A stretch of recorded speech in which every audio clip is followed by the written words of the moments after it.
This speech of Jesus is the last part of what is called the Little Apocalypse. It is Jesus' last extensive discourse to his disciples in the Gospel of Mark. And it is one of two major speeches in the Gospel of Mark in terms of the performance dynamics of this, in which the storyteller, as Jesus, addresses the audience as his disciples. So when you are telling this, be aware that you are Jesus speaking to your audience as the disciples. So the setting is that, imaginatively, sitting on the Mount of Olives overlooking the temple. It was one of the most spectacular views in the ancient world. The temple was gold, covered in gold. The temple enclosure was one of the largest architectural creations in the ancient world. And at the time of Jesus, there was constant activity, building going on. It was the center of the nation. So this speech is then given in the context of the most spectacular perspective from which to see what has gone before and what is coming in the future. Another dimension of the setting of this is that Mark is telling this speech of Jesus in the context of the immediate aftermath of the end of the Jewish war.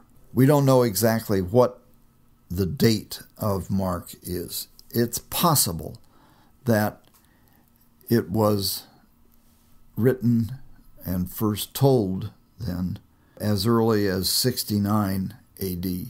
Some scholars think that that is the case, and we don't know. But everyone has agreed that it is told in the context of the Jewish war.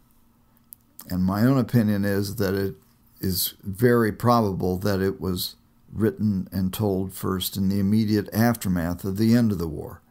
In 72, the summer of 72 was the end of the war in August, when the temple was destroyed and the armies of the Zealot revolt were finally defeated and massive slaughter in Jerusalem.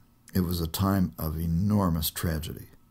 There are a number of allusions earlier in this speech to that experience. Wars and rumors of wars, the city, that not one stone will be left upon another, that there will be such tribulation in those days as has never been before. That was descriptive of people's experience of the end of the war. I think it is very likely that Mark was written as a response to the end of the war and as a gospel of hope and of good news in the midst of that immense tragedy. The spirituality of this address is then the spirituality of waiting expectantly, of hoping for the establishment of the kingdom of God.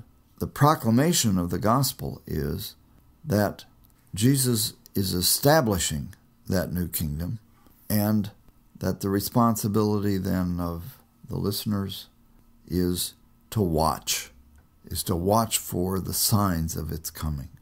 So the spirit of this discussion, of this speech, is Jesus sitting on the Mount of Olives with the 4 disciples. It is prior to his own suffering and death, and it is an intimate conversation. It is relatively quiet. It is not, a big speech like the speech of the parable of the sower or even its interpretation. This is a very small group, and Jesus is talking to them about what is going to happen. It's more like advice or preparation for a great crisis that is coming. And the meaning of this for Mark's listeners was then that Jesus, prior to this enormous tragedy that has happened, spoke calmly, quietly, and with full faith and confidence in the coming of the kingdom of God. The structure of the speech moves from the coming of the Son of Man and his sending out his angels to the parable of the fig tree. When you see the leaves, you know that spring is near, to the discussion about what is the actual time when it will happen, and that no one knows, but that it will happen, therefore watch and stay awake. But the overall impact of this speech is that it establishes Jesus as the ruler of the cosmos. It is not Vespasian, it is not his son Titus who destroyed Jerusalem, rather the one who is in charge and who will finally be both vindicated and established as the ruler of the world by God is Jesus as the Son of Man. So the Romans may have won the battle, but Jesus will win the conflict between good and evil. And so this hope is of a different character than anything that we are used to. This is not about the possibility of a new party being in power. It is not about the possibility of even a new government. This is about the establishment of the reign, the government of God over the whole of the world.